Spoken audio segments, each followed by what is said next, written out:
guys, samahan niyo ako mag-deliver ng ice candy. Let's go!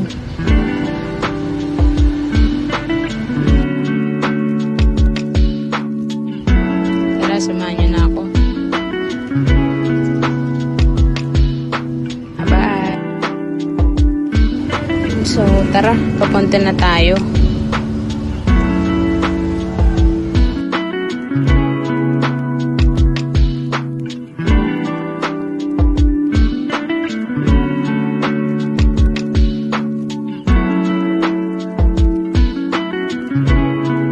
Sobrang napakatirik talaga ng init ngayong panahon.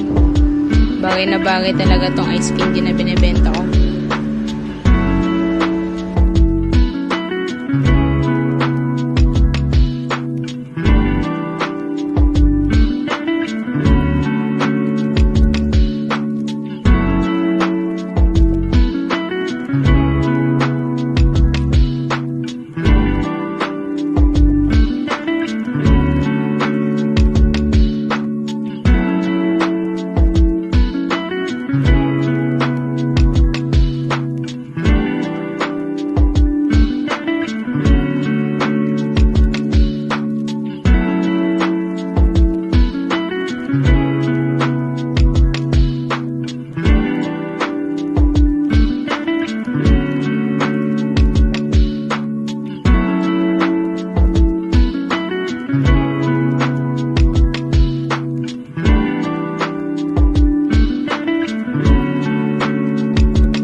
So ito na guys, malapit na tayo sa paghahatan ko ng ice candy.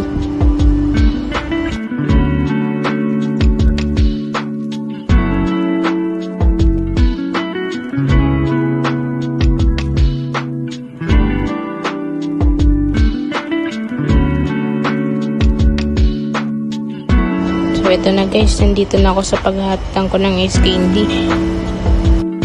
Hindi ko na napakita sa inyo kasi nahihirapan ako eh. Tsaka umalis din ako kaagad pagkatapos ko ibigay. So dito, pauwi na ako guys. Nasa red light pa naman tayo. Dito tumigil muna ako at nagpasilong kasi sobrang init talaga. At naghahantay ako baka sakaling may bumili. Habang nagpapahinga ako saglit, bigla ako napaisip na ganito talaga kahirap ang buhay. Kaya diskarte lang.